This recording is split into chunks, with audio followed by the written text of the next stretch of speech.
चला सुरू करू आपण. आज आधी आपण 4 जे टॉपिक आहेत आपले त्याच्यावर आपण चांगल्या पद्धतीनं चर्चा केली पहिल्या लेक्चरमध्ये.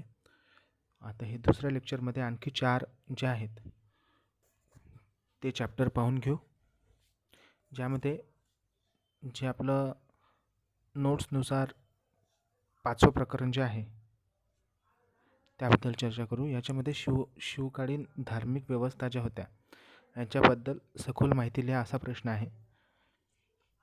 त्या प्रश्नाबद्दल आपल्याला आता लिहायचं आहे, म्हणजे तुम्ही लिहिणार आहात. आता आपण फक्त त्याच्याबद्दल थोडंसं वाचून घेऊ आहे, एक ओव्हरलुक आपण त्याच्यावरून करू. आता शिवकालीन ज्या काही धार्मिक व्यवस्था होत्या यांच्याविषयी तुम्ही लिहिताना प्रस्तावनेमध्ये जेव्हा तुम्ही लिहाल त्यामध्ये शिवाजी महाराजांचा जो काळ होता तो धार्मिक आणि सांस्कृतिकदृष्ट्या कसा एक फलित झालेला होता ते तुम्हाला लिहायचं आहे.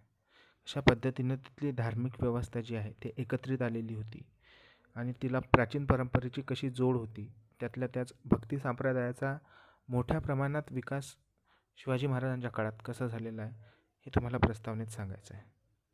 त्यानंतर मग जे काही धर्माचे स्थान होते ते कुठे होते. आता राज्यधर्म जो होता, धर्मानुसार न्यायव्यवस्था जी होती, राजधर्म किंवा धर्मशास्त्रावर आधारित जे काही न्यायदान शिवाजी महाराज करत होते, तर नेमकं धर्मातल्याच गोष्टी नेमक्या अनुषंगाने म्हणजे त्याच गोष्टी अनुसरून त्यांचा न्यायदान होत होतं का हे पाहणं गरजेचं आहे. तर त्यांनी त्यामध्ये खूप साऱ्या सुधारणा केलेल्या होत्या. धर्मशास्त्रावर आधारित जरी न्यायदान दिल्या जात होतं, पण त्यामध्ये सुद्धा त्यांनी खूप जास्त ज्या आहेत आपल्याला सुधारणा केलेल्या दिसतात.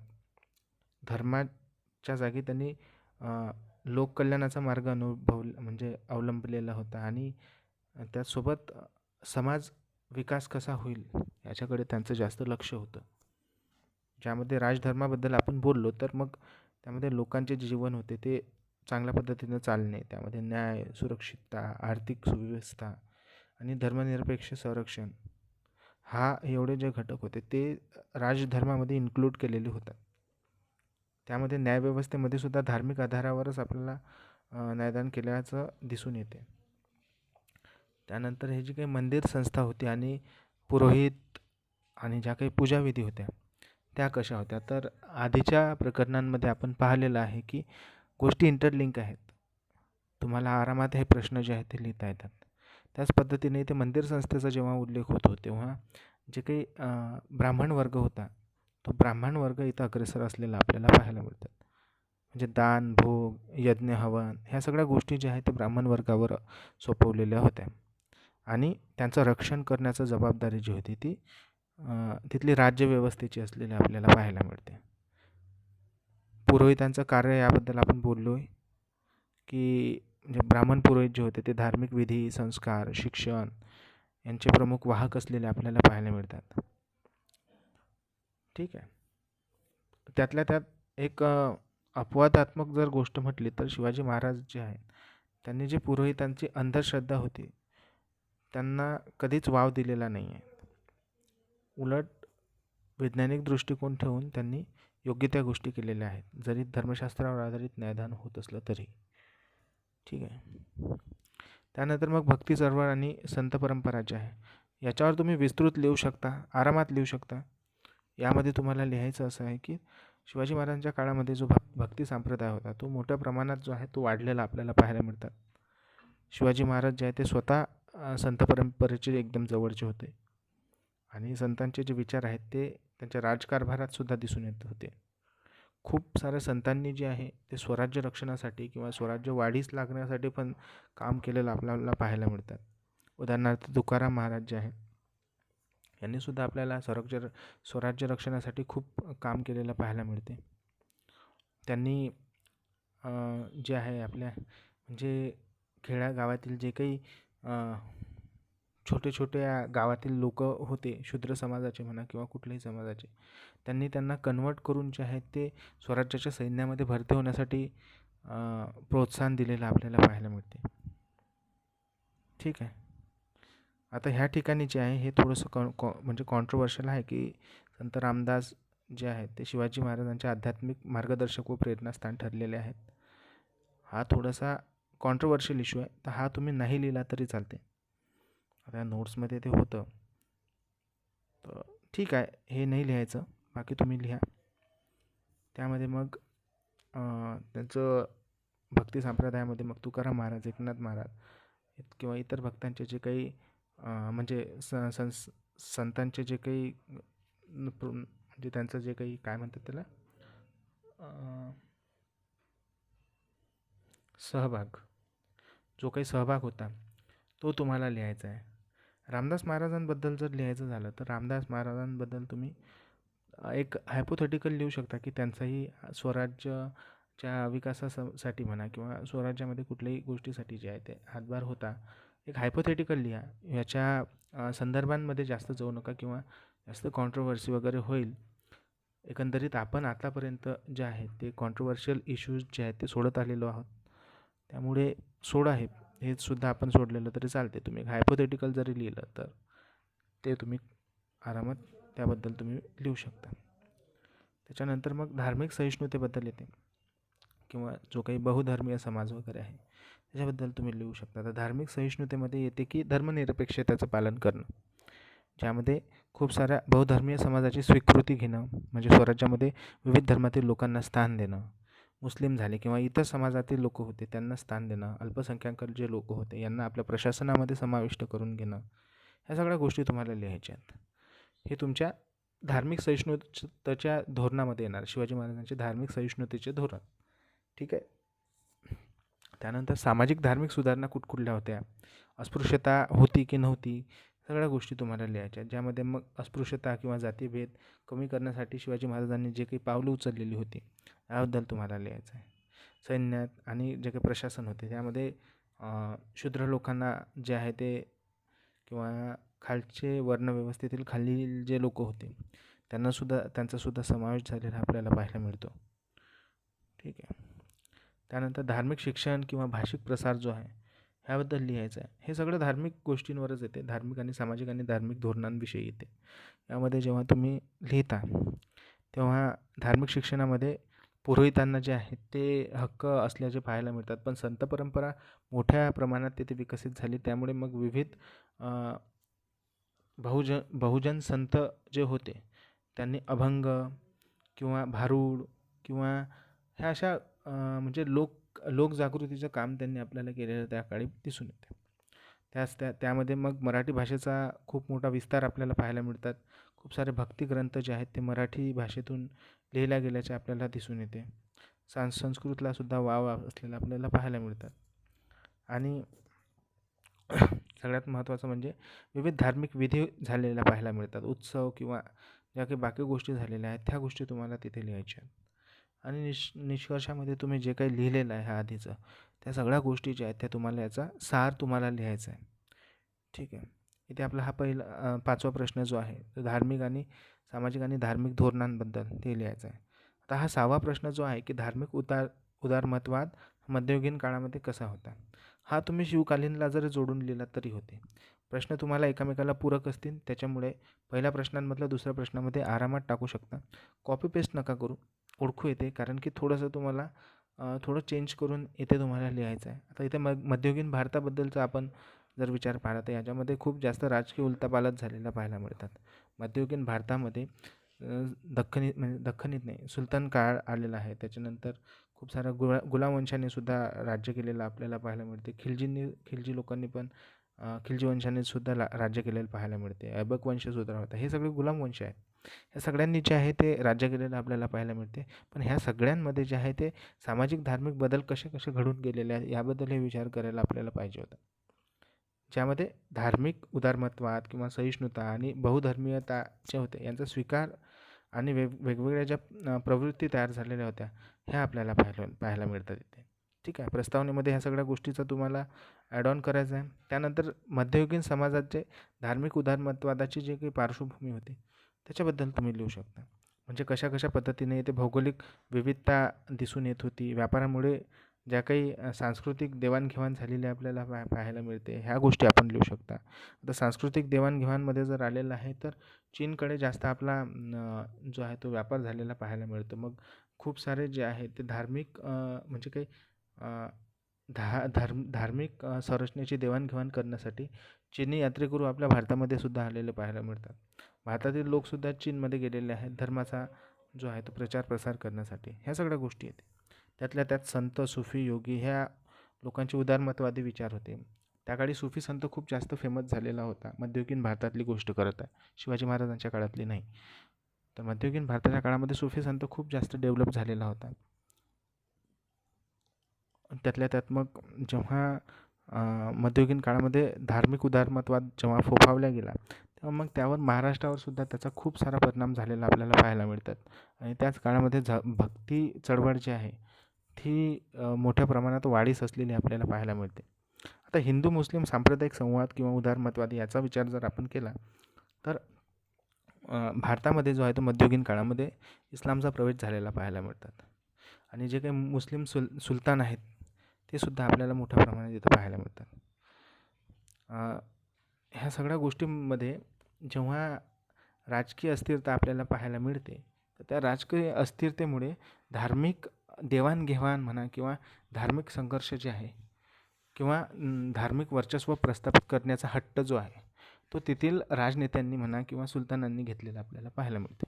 त्यामुळे कुठेतरी धार्मिकतेची हानीसुद्धा, धार्मिक सहिष्णुतेची हानीसुद्धा झालेली आपल्याला पाहायला मिळते. सगळ्या गोष्टी आपल्याला पाहायला मिळतात. चांगल्या गोष्टी झाल्या, त्यापेक्षा जास्त वाईट झाल्या असतील, पण गोष्टी ज्या आहेत त्या समतोल राखण्याचा जो आहे तो इतिहासकारांनी प्रयत्न केलेला होता, पण तो इझिली समतोल राखल्या जात नाही ह्या सगळ्या गोष्टींचा. असो, तो सगळा भाग जो आहे तो इतिहासकारांवर सोडून द्या. त्यानंतर मग भक्ती चळवळ आणि जे काही धार्मिक उदारमतवादाचा प्रसार आहे तो कसा झाला तो आपल्याला या ठिकाणी लिहायचा आहे. तुम्ही शिवाजी महाराजांना सुद्धा यामध्ये ॲड करू शकता, कारण की संलग्न प्रश्न आहे, पूरक प्रश्न आहे, त्यामुळे तुम्हाला आरामात ह्या गोष्टींबद्दल लिहिता येते. ठीक आहे. त्यानंतर इथे जेव्हा आपण धार्मिक मध्ययुगीन भारतातील धार्मिक उदारमतवादाचा विचार करतो, त्यावेळेस मग आपल्याला भारतातील जेवढे की संत परंपरेतील अग्रणी लोक होते त्यांची नावं लिहिणं तुम्हाला गरजेचं आहे.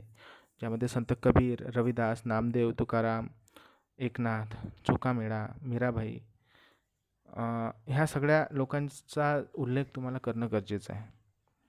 त्यांची जी काही शिकवण होती एकेश्वरवादाची, त्याबद्दल तुम्हाला लिहायचं आहे. त्यांचे अभंग, पद, दोहे या सगळ्यांबाबतीत तुम्हाला जे आहे ते थोडंसं चर्चा वगैरे करून त्या ठिकाणी लिहायचं आहे. प्रश्न एकदम म्हणजे असं ChatGPT सारखा नका लिहू.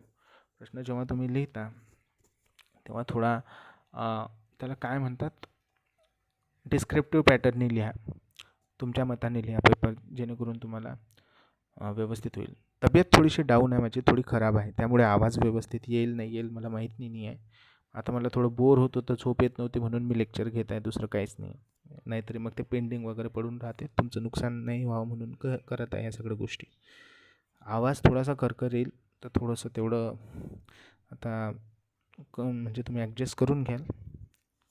त्यानंतर सुफी आणि भक्ती परंपरा जी आहे याच्याबद्दल तुम्हाला लिहायचं आहे. सुफी परंपरा जी आहे ते मुस्लिम समुदायाशी, मुस्लिम धर्माशी रिलेटेड आहे, आणि भक्ती परंपरा जी आहे ती हिंदू धर्माशी रिलेटेड आहे. दोन्हीही परंपरेचा एकच उद्देश आहे, ते म्हणजे मानवता पसरवणे आणि प्रेम आणि काय म्हणतात त्याला, समरसतेचं जे आहे ते धोरण राबवणं हे त्यांचं काम होतं.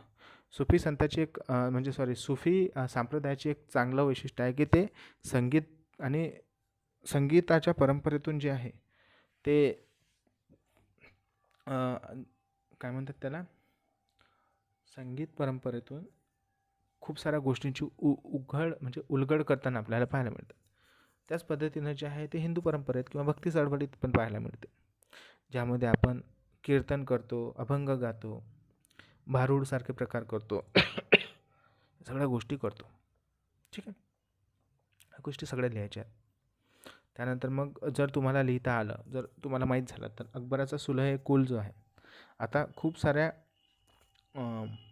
म्हणजे मला आठवत नाही आहे, मला 1-2 इतिहासकारांच्या बाबतीत असा उल्लेख झालेला आहे की शिवाजी महाराजांनी जे आहे म्हणजे शिवाजी महाराजांनी नाही म्हणता येईल, मराठा साम्राज्यामध्ये जे काही धार्मिक सहिष्णुतेचं धोरण आहे ते अकबराच्या सुलह कुल ह्या त्यांच्या जे धोरण होतं अकबराचं सर्व धर्म समभावाचं, त्यातून स्वीकारलेलं आहे असं म्हटलेलं आहे. आता काही इतिहासकारांनी म्हटलेलं आहे, मी याबद्दल जे आहे ते मी बोलत नाही आहे.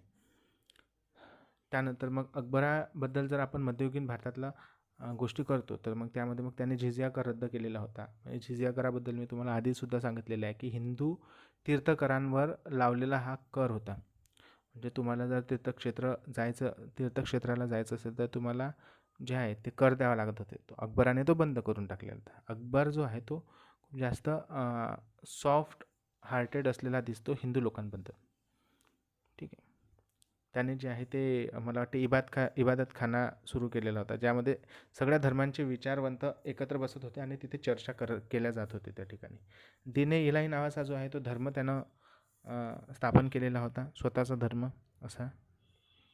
पण तो काही चाललेला नव्हता. मला असं वाटते की तो धर्म स्वीकारणारे फक्त दोघंच जण होते. एक अबुल फजल होता आणि एक स्वतः अकबर होता. बाकी कोणी मला त्यांच्याबद्दल असं काही माझ्या वाचनात आलेलं नाही आहे. त्यानंतर दख्खनी सुलतानांची सहिष्णुता होती. यामध्ये बिजापूर, अहमदनगर, गोलकोंडा ह्या लोकांचा सहभाग होता. यांच्याबद्दल आपण वाचलेलं आहे की जेव्हा जेव्हा हे यांचं साम्राज्य स्थापन झालेलं होतं तेव्हा स्टार्टिंगला जे आहे यांनी धार्मिक सहिष्णुतेचं धोरण जे आहे ते खूप चांगल्या पद्धतीनं राबवलेलं आपल्याला पाहायला मिळतात. त्यानंतर ते थोडे बिघडून गेलेले आहेत आणि जसे बिघडले तसं त्यांच्या पतनाला सुरुवात झालेली सुद्धा आपल्याला पाहायला मिळते. आता मराठ्यांची धार्मिक सहिष्णुता जी आहे यामध्ये शिवाजी महाराजांनी मुस्लिम पद्धतीच्या ज्या काही मस्जिदी होत्या यांना संरक्षण दिल्याचं आपल्याला थोडं दिसून येतं, इतिहासकार सांगताना दिसतात. त्यामध्ये मुस्लिम सैनिक म्हणा, अधिकारी म्हणा, यांचं महत्त्व होतं. प्रत्येक धर्माला त्यांनी रक्षण म्हणजे त्यांच्या स्वातंत्र्याचं रक्षण केलेलं आपल्याला पाहायला मिळते. आणि धार्मिक पक्षपातापेक्षा त्यांनी जे आहे ते जनकल्याणाला प्रायोरिटी दिलेली आपल्याला पाहायला मिळते. यामध्ये धर्मग्रंथ तुम्हाला माहीतच आहे. हे धर्मग्रंथ तुम्ही वाचून घ्याल की काय कुठले धर्मग्रंथ, कथा, साहित्य ह्या गोष्टी त्यांचा उल्लेख आपल्याला करता येईल. त्यानंतर धार्मिक उदारमतवादाचे जे आहे ते समाजावर कसे परिणाम झाले, तर धार्मिक उदारमतवाद म्हटलेलं आहे तर मग ऑब्व्हियसली आहे की पॉझिटिव्ह परिणाम झालेले आपल्याला पाहायला मिळतील. त्याच्यानंतर पुढचा भाग धार्मिक उदारमतवादाबद्दल जर आपण बोललो तर धार्मिक सहिष्णुतेच्याबद्दल बोलू, एकात्मतेच्याबद्दल बोलू, समाजातील जे काही संघर्ष होते ते कमी झाले. ह्या सगळ्या ज्या आहेत ना गोष्टी सकारात्मक गोष्टी झालेल्या आहेत. ह्या तुम्हाला लक्षात पण ठेवायची गरज नाही आहे. एवढं लक्षात ठेवायचं आहे की शिवाजी महाराजांच्या काळातील धार्मिक सहिष्णुतेच्या धोरणावर बोलत आहेत. ऑब्व्हियसली की आपल्या राजाने जे आहे ते एकदम धार्मिक सहिष्णुतेचं धोरण जे आहे ते खूप चांगल्या पद्धतीने, यशस्वी पद्धतीने राबवलेलं पाहायला मिळते. आणि सकारात्मक गोष्टी लिहायच्या आहेत, बाकी काही नाही. निष्कर्ष लिहायचा आहे. जेवढ्या गोष्टी तुम्ही आधीवरती लिहिलेल्या आहेत त्याचा थोडासा एक समरी म्हणून 4-5 2-3 ओळी जरी लिहिल्या तरी ठीक होऊन जाईल. त्यानंतर आपला 7वा प्रश्न जो आहे ज्यामध्ये शेती आणि शेती नियोजन जे शिवकालीन होते त्याच्याबद्दल आपल्याला लिहायचं आहे. हा असाच प्रश्न राहणार आहे की शिवकाळातील शेती व शेती नियोजन यांचं सखोल सविस्तर माहिती लिहा असा प्रश्न राहील. ज्याच्यामध्ये 17व्या शतकामधील तुम्हाला शिवाजी महाराजांच्या कालखंडापर्यंत जायचं आहे. तुम्हाला एक गोष्ट माहिती असेल की त्यांनी सैनिकांना सांगितलेलं होतं शेतकऱ्यांच्या देठालाही हात लावू नका. ह्या गोष्टी तुम्ही व्याख्यानात किंवा इतर कुठे ठिकाणी वाचल्या ऐकल्या असतील. मग त्या एका वाक्याच्या अवतीभोवती तुम्ही हा पूर्ण प्रश्न लिहू शकता. तो कसा लिहू शकता तर ज्या काही म्हणजे शेती जर झाला ना तर तो एक आर्थिक भाग म्हणून जो आहे तो त्या काळी आपल्याला पाहायला मिळतो. आणि आर्थिकदृष्ट्या कशा विकसित करायचं आहे याबद्दल मराठा साम्राज्यामध्ये खूप जास्त काटेकोर पालन करणारे जे त्यांचे प्रशासकीय सोयी होत्या त्यासुद्धा महसुली सोयी होत्या त्यासुद्धा आपल्याला पाहायला मिळतं. त्यामध्ये जे आहे ते शेती, जमीन व्यवस्था हे जे आहे ना हे आपल्याला अर्थसंकल्प जो होता त्या काळचा त्याचा मुख्य कणा असलेले पाहायला मिळतात. महाराष्ट्राचा बहुतेक भाग जो आहे तो डोंगराळ होता किंवा कडाक्याच्या पावसाचा, म्हणजेच की सह्याद्रीचा जो आपल्याला प्रतिरोध पर्जन्याचा जो इलाका आहे त्याबद्दल आपण पाहू शकतो. आणि पर्जन्यछायेचा प्रदेश म्हणजेच मराठवाड्याचा प्रदेश किंवा पश्चिम महाराष्ट्राचा प्रदेश जर पाहिला तर तो पर्जन्यछायेचा आहे. पर्जन्यछाया म्हणजे की प्रतिरोध पर्जन्य जे आहे ते सह्याद्रीच्या पश्चिमेकडे पडते, पण तिकडे सगळ्यात जास्त पाणी पडल्यामुळे बाष्प तिथून आटून जाते आणि सह्याद्रीच्या पूर्वेकडे काही पाणीच नाही पडत जास्त, म्हणून तो पर्जन्यछायेचा प्रदेश म्हणून आपल्याला पाहायला मिळतो. ज्यामध्ये लातूर सारखे एरिया येतात ज्यामध्ये पाण्याची खूप जास्त टंचाई असलेली आपल्याला पाहायला मिळते. ठीक आहे. त्यानंतर शिवकाळातील जे काही शेतीची पार्श्वभूमी होती ती कशी होती, त्यामध्ये मग कुठल्या कुठल्या ठिकाणी जे आहे ते शेती केल्या जात होती, यामध्ये पूर्ण महाराष्ट्र येऊन जाईल. आणि महाराष्ट्रामध्ये मग आल्यानंतर पश्चिम घाट किंवा सह्याद्रीचा भाग, कोकणातला भाग, ह्या सगळ्या गोष्टींबद्दल येते. मराठवाडा, पश्चिम महाराष्ट्र, ह्या सगळ्या गोष्टी त्यामध्ये येऊन जातात. ज्यामध्ये मग तिथली मृदा परिस्थिती कशी होती, माती कुठल्या कलरची होती, लाल होती, काळी होती, या सगळ्या गोष्टी लिहायच्या आहे. त्यानंतर डोंगर उतारावरील टेरिस शेती आहे. तुम्ही टेरिस शेती नका घेऊ, तुम्ही पायऱ्या पायऱ्यांची शेती जरी लिहिलं ना तरी चालते. आता तुम्हाला पायऱ्या पायऱ्यांची शेती जर म्हटलं तर या काळी जी आहे ना ते खूप जास्त तिथे आपल्याला धान पिकवलेलं पाहायला मिळतं. धान म्हणजे त्या काळी तांदूळ जो आहे तो आपल्याला भात शेती जास्त मोठ्या प्रमाणात केली पाहायला मिळतात. कोकणामध्ये सुद्धा भात शेती मोठ्या प्रमाणात केली जात होती. दुष्काळी भागामध्ये ज्वारी, बाजरी, कापूस यासारखे जे उत्पादन जे आहे ते घेतल्या जात होते. त्यामुळे जे आहे ना तिथं खूप जास्त आव्हानं तयार होती. पण ह्या आव्हानातून समोर जाऊन जे आहे आपल्याला शेती जी आहे ते विकसित करताना आपल्याला मराठा साम्राज्यामध्ये दिसून येते. जमिनीचे प्रकार जे आहे ते जमिनीचे वर्गीकरण कशा पद्धतीनं करण्यात आलेले होते ह्या गोष्टी आपल्याला लिहायच्या आहेत. तर जमिनीचं वर्गीकरण करताना कुठल्या 3 गोष्टी अशा आहेत की ज्या भागांमध्ये ते विभागलेले होते त्या दिसून येतात. ज्यामध्ये खालसा जमीन, मक्तेदारी जमीन, त्याला जहागिरी जमीन म्हणतात, आणि गावकी जमीन. आता खालसा जमीन जर तुम्ही म्हटलं तर थेट म्हणजे छत्रपतींच्या अखत्यारीमध्ये येणाऱ्या ह्या जमिनी होत्या. त्यानंतर मक्तेदारी जमीन जर म्हटलं तर यामध्ये सरदार, अधिकारी, सुभेदार किंवा जे काही धार्मिक मठ होते त्यांना ह्या जमिनी दिल्या जात होत्या. आणि गावकी जमीन म्हणजे गावाच्या समुदायाच्या मालकीची असलेली जमीन. अशा 3 भाग या ठिकाणी होत्या. आता हा सिलेबस आपण कव्हर केलेला नाही आहे, पण आता हा आपल्याला लिहायचा आहे. म्हणून मी तुम्हाला व्यवस्थित सांगत आहे की ह्या गोष्टी तुम्हाला अशा अशा पद्धतीनं लिहायच्या आहेत. ठीक आहे. इथले प्रमुख पिके कुठली होती तर हे पिकं तुम्ही वाचून घे जा. आता हे पिकं कशी लिहायचे तर आता सह्याद्रीवर जर तुम्हाला म्हटलं की सह्याद्रीच्या पायथ्याशी जी आहे ते ज्वारी पिकवल्या जात होती, तर हे चुकीचं राहणार आहे. ज्वारी ही जी आहे ते पर्जन्यछायाच्या प्रदेशामध्ये ज्या ठिकाणी पाण्याचं प्रमाण जे आहे ते अत्यंत कमी होतं त्या ठिकाणी ज्वारी, बाजरीसारखे पिकं जे आहेत ते घेतले गेले होते. मग आपल्याला सह्याद्रीच्या पायथ्याशी कुठलं पीक घेतलं जात होतं तर तिथं पाऊस खूप जास्त प्रमाणात पीक म्हणजे पडल्या जात होता, तर त्या ठिकाणी मग भात शेती घेतल्या जात होती. अशा पद्धतीनं तुम्हाला थोडंसं काय म्हणतात त्याला आकलन करून ह्या प्रश्नांची उत्तरं लिहायची आहेत. ठीक आहे. त्यानंतर जलव्यवस्थापन कशा पद्धतीनं होतं शिवाजी महाराजांच्या काळातलं, सिंचन तंत्र कुठल्या पद्धतीनं वापरलं जात होतं ह्याबद्दल तुम्हाला लिहायचं आहे. तसं आपल्याला मी तुम्हाला सांगितलेलं आहे की महाराष्ट्रामध्ये जे पाऊस होतं त्याचं जे प्रमाण होतं ना ते खूप जास्त अस्थिर होतं. त्यामुळे कुठे कुठे तलाव, कुठले कुठे विहिरी, कुठे कुठे पडबंधारे किंवा पारंपरिक सिंचन पद्धती ज्या होत्या त्या होत्या. ते एक मोट नावाचं पाणी होतं. ते गाणं आहे मला वाटतं ते दादा कोंडकाचं, ते गाऊ मोटंवरचं गाणं असं म्हणून ते गाणं. ते त्या गाण्यातली जे मोट आहे ना तो एक आपल्याला काय म्हणतात त्याला सिंचन प्रकार असलेला पाहायला मिळतं. ठीक आहे. यामध्ये तलाव बांधणी आलेली आहे. 32 धरणं जे आहे ते शिवाजी महाराजांनी बांधलेले आपल्याला पाहायला मिळते. शहापूर डॅम वगैरे हे सगळ्या गोष्टी ज्या आहेत त्या शिवाजी महाराजांच्या काळात झालेल्या आपल्याला पाहायला मिळतात. त्यानंतर पारंपरिक सिंचन तंत्र मी तुम्हाला मोट सांगितलेलं होतं. हे तुम्हाला माहिती असणार. ऑब्व्हियसली तुम्ही आता खूप लोक जे आहे ते त्यांनी त्यांच्या काळामध्ये जे आहे हे मोट नावाचा प्रकार पाहिलेला होता. मी फक्त यातला म्हणजे जे काही पारंपरिक हे होते त्यामध्ये मी मोट आणि पाट ह्या 2 गोष्टी पाहिलेल्या आहेत. रहट माझ्या पण मी पाहिलेलं नाही आहे. पण हे म्हणतात की ते असं चाक असते आणि त्या चाकातून आपल्याकडे जे पिपे म्हणतो आपण त्याला पिपे म्हणजे तेलाचं जे राहते ना, काय म्हणतात त्याला, तेलाचे असे डबे राहतात. तर त्याच्या थ्रू त्याच्यासारखं जे आहे त्याच्यासारखं दिसणारं असं एका चाकाला असं बांधलेलं असते आणि बैलाच्या सहाय्याने म्हणजे मोटचाच हा प्रकार आहे दुसरा असा आपण पाहू शकतो. त्यात त्या पिप्यांमध्ये पाणी भरलं जात होतं आणि मग ते पाणी जे आहे ते हळूहळू पाटाला दिल्या जात होतं, शेतीला दिल्या जात होतं. ठीक आहे. ह्या गोष्टी तुम्हाला इथे लिहायचं आहे. शेती नियोजन कशा पद्धतीनं होतं, मालगुजारी कर सुधारणा त्या काळी आपल्याला असलेली दिसून येते. शेती मोजणी कशी केली जात होती ह्या पद्धतीनं आपल्याला तिथे पाहायला मिळते. शेतकऱ्यांचे अधिकार काय काय होते हे वाचून घ्याल तुम्ही व्यवस्थित. ठीक आहे. त्यानंतर उत्पादन वाढ कशा कशा पद्धतीनं होत होती,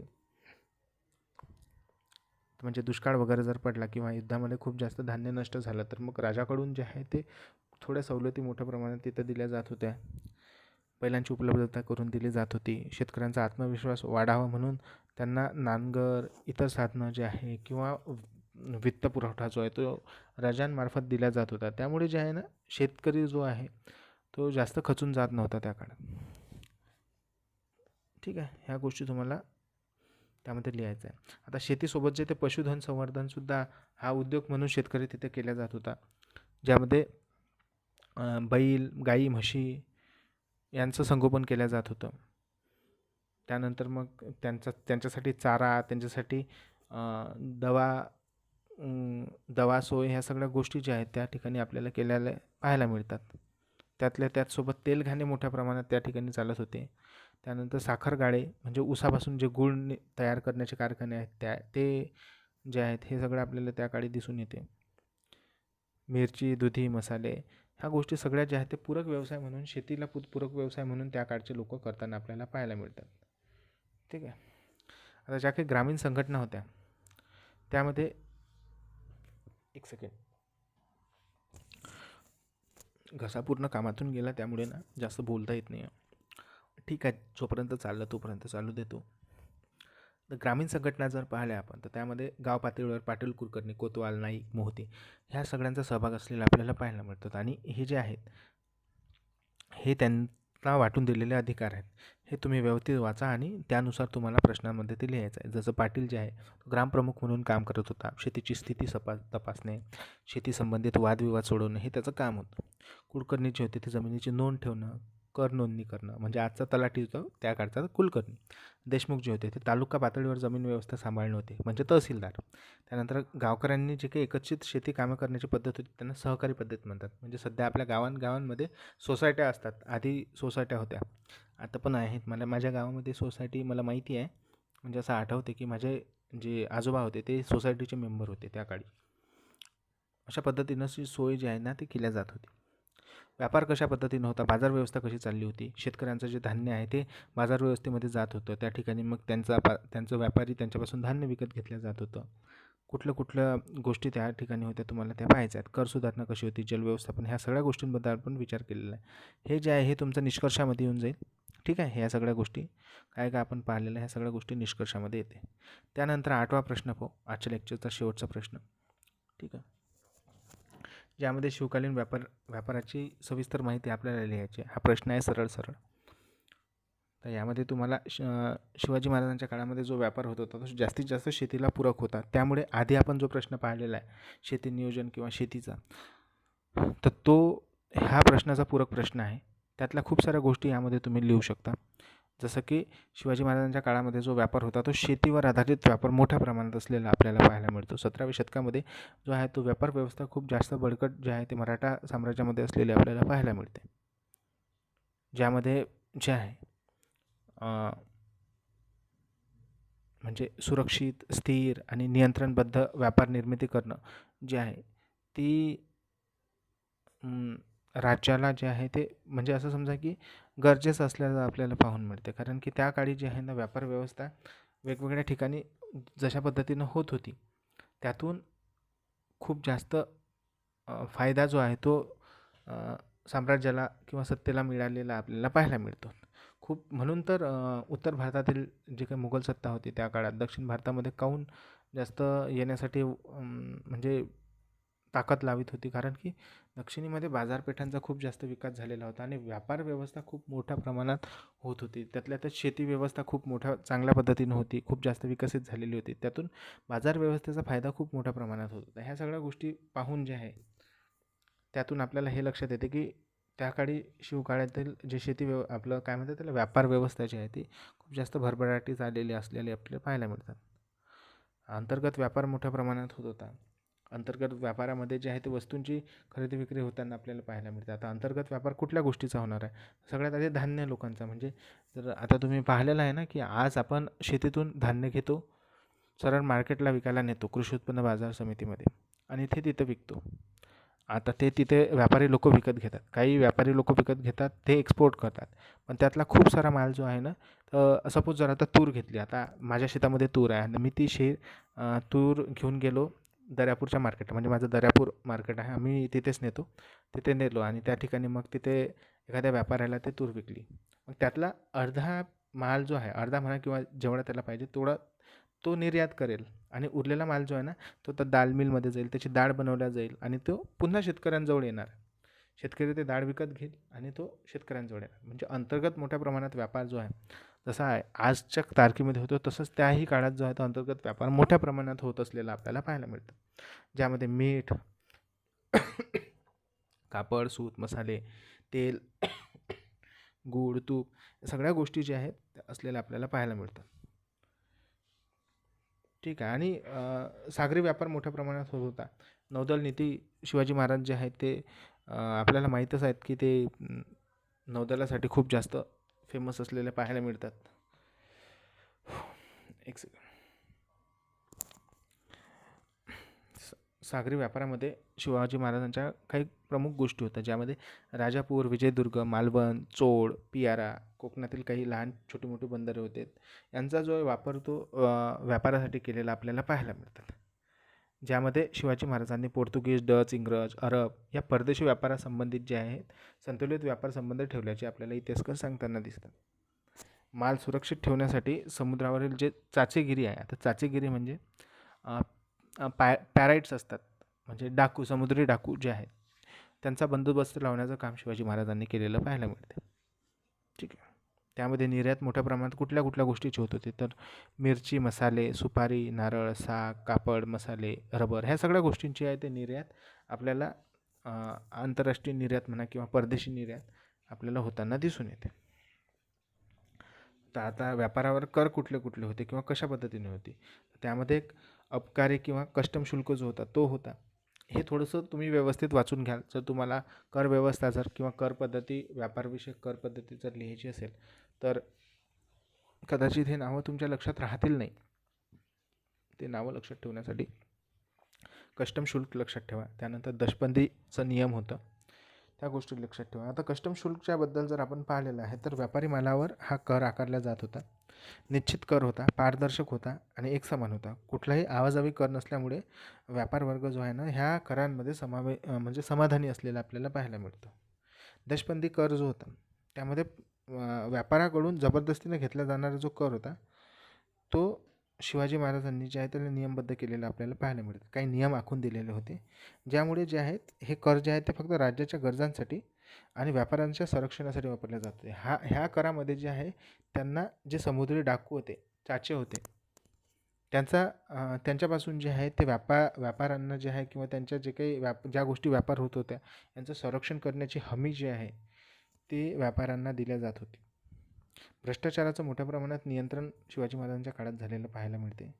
त्यात मग जे काही परदेशी व्यापार नियंत्रण होतं, कुठली गोष्ट निर्यात होणार, कुठली गोष्ट निर्यात नाही होणार, कुठल्या गोष्टींचा किती प्रमाणात निर्यात दर ठरवला जाईल, ह्या सगळ्या गोष्टी ज्या आहे ना याच्यावरून आपल्याला दिसून येते की परदेशी व्यापार नियंत्रणावर सुद्धा शिवाजी महाराजांनी काम केलेलं आपल्याला पाहायला मिळतं.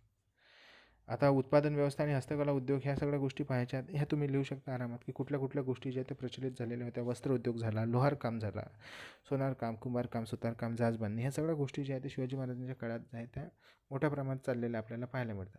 आता व्यापारामुळे स्वराज्याला कुठले कुठले फायदे झालेले पाहायला मिळतात. तर यामध्ये मग आर्थिक स्थिती मजबूत झालेली होती आपल्या स्वराज्याची. सैन्याला आवश्यक तेवढं साहित्य सागरामार्फत किंवा स्थानिक व्यापारातून आपल्याला उपलब्ध करणं सोयीचं झालेलं होतं. त्यानंतर मग सामान्य लोकांना सुद्धा रोजगाराच्या संधी मोठ्या प्रमाणात उपलब्ध झालेल्या होत्या. स्थानिक उद्योगांची वाढ झालेली होती. हस्तकलासारख्या छोट्या छोट्या जे घरोघरी झोपडी उद्योग, त्याला आपण कुटीर उद्योग असं म्हणतो, त्यांची मोठ्या प्रमाणात वाढ झालेली होती आणि त्यांना योग्य दर त्या गोष्टीचा दिला जात होता. ह्या सगळ्या गोष्टी आपल्याला, हे फायदे आपल्याला झालेले दिसून येतात. निष्कर्षामध्ये ह्या सगळ्या गोष्टी तुम्हाला थोडं समराईज करून लिहायच्या आहेत. झालं, आज आपले 4 प्रश्न झालेले आहेत. उद्या आपण शिवकालीन स्त्रियांचा दर्जा जो आहे तो पाहून घेऊ. सगळ्या गोष्टी उद्या व्यवस्थित करून घेऊ. याबद्दल काही जर तुम्हाला शंका असेल तर तुम्ही मला नक्कीच सांगा. ठीक आहे. कालचे प्रश्न तुम्ही व्यवस्थित वाचले असणार. नोट्स आहेत अवेलेबल, त्या नोट्स थ्रू वाचा. आपलं लेक्चर पुरेसं नसणार, कारण की आपण लेक्चर एकदम धावते रिव्हिजन घेत आहोत, कसं कसं लिहायचं, काय काय लिहायचं. तर त्यामुळे फक्त लेक्चरच्या भरोशावर नका राहू.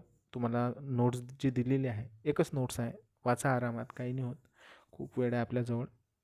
ते नोट्स जे आहेत ते एका दिवसात वाचून टाकायचे आहे. आपण तरी 4 प्रश्न घेतो. ठीक आहे. आवाज व्यवस्थित जर आला नसेल तर त्याच्यासाठी क्षमस्व, कारण की थोडी तब्येत खराब आहे, त्यामुळे तो आवाज राहणारच आहे तसा. आजच्या दिवस फक्त ॲडजस्ट करून घ्या. काही प्रॉब्लेम वगैरे असेल तर ग्रुपवर टाकून द्याल, मी तुम्हाला रिप्लाय नक्कीच करेल. आजच्यासाठी एवढंच. आपलं लेक्चर वगैरे कसं राहणार आहे, आणि आपण जे आहे ना तर लेक्चर गुगल मीटवर न घेता यूट्यूब लाईव्ह घ्यायचं. पण यूट्यूबवर जे आहे ना सबस्क्रायबर कमी आहेत, तर जर झालं तुमच्याकडे तर ते सबस्क्राईब करून टाकाल ते चॅनल, जेणेकरून आपले लेक्चर जे आहेत ते आपल्याला यूट्यूबवर लाईव्ह घेता येईल. त्याचे बेनिफिट्ससुद्धा खूप आहेत. आता मला हे जे आहे ना लेक्चर रेकॉर्ड करावं लागतं आणि त्यानंतर यूट्यूबवर लेक्चर अपलोड करून तुमच्याकडे लिंक शेअर करावी लागते. त्याला खूप जास्त वेळ लागतो आणि त्यामध्ये काही एडिट पण नाही करता येत. त्याच्यानं तो खूप मोठा प्रॉब्लेम आहे.